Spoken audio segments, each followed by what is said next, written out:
The text says that Jesus was moved with what? Compassion. Every child of God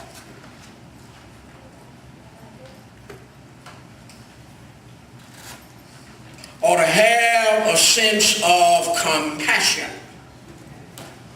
That's a very picturesque word. It really describes a woman who is pregnant. It's a word that describes this is special thing she has for this child in her womb. It's special.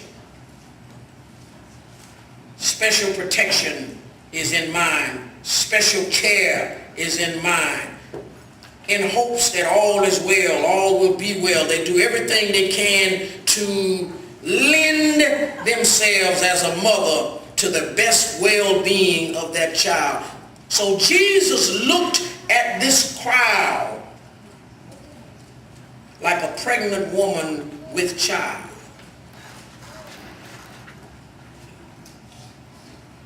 I don't personally know that particular experience, but you mothers know that there is a speciality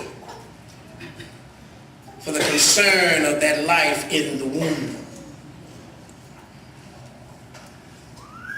He was moved. The text says he was moved with compassion. Oh, listen to me. He was moved with compassion. Why? Look at the text.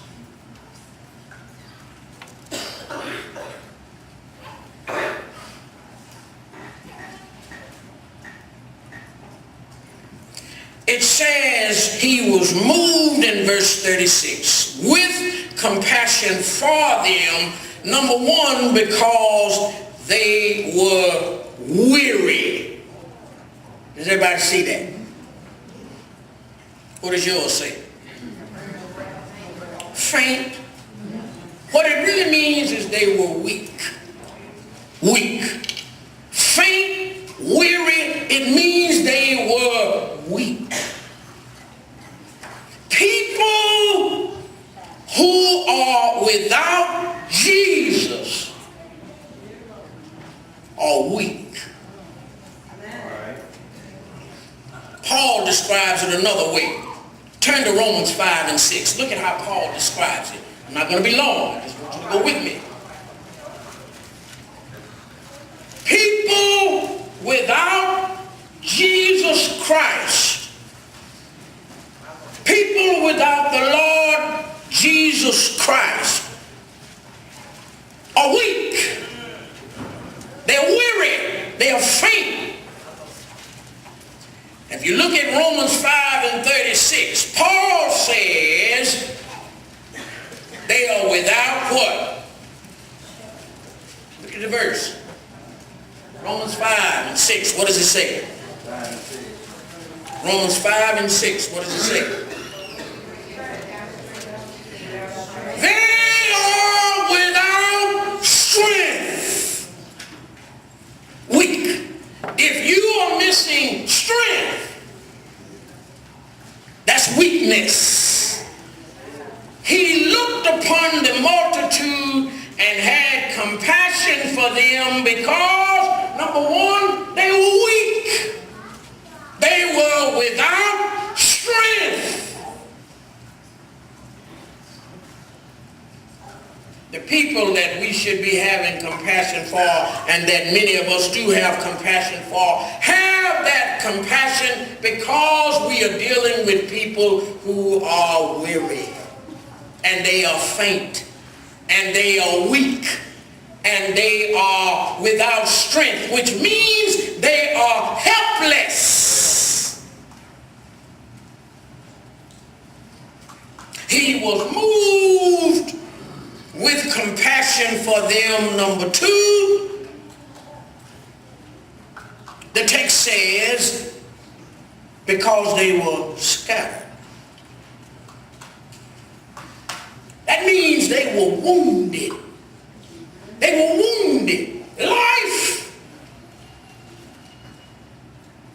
can whip you. And if anybody here has had any of the ups and downs that life can toss out, if you don't believe that life can wound you, check the statistics. There are more people in the mental hospital than there are people that are physically ill. More people's minds are messed up. They're wounded. Because this world has a way of taking the weak and being more mean. Because they are weak, because they are unrepresented, because they are faint, because they are weary, because they don't have affluence, because they don't have influence, because they are not connected to the powerful. It's no lie, who you know makes a difference. And when you're somebody who is weak and you are wounded and you don't know anybody, if you've never been on the recipient end of the welfare line, if you've never been to the bureau, if you've never had to deal with the bureaucracy, they are nasty. I ain't talking about what I read. I fool with it all the time. They are nasty. And if I'm already weak, I'm faint, I'm weary, I'm wounded, and I finally muster up enough courage to come and ask for help, and you look from behind the desk, you look at me like I'm nothing. And you talk to me like I'm less than a human being. And you snort at me, and you act like you don't have time for me. And there are folk that are on their last leg when they come for help. It took all kind of courage.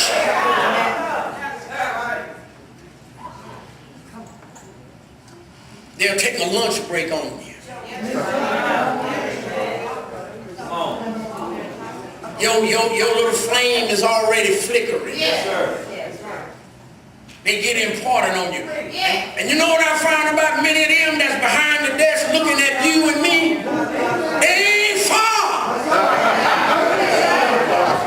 from being in the same ship. But they can act so important because they got a little power.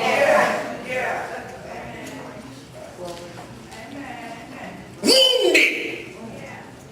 Jesus looked at it and had compassion on them because he knew that there was no one else that really cared. Why do you think Jesus had concern and compassion on widows? No welfare, no Medicaid, no Medicare. Matter of fact, check out Medicaid.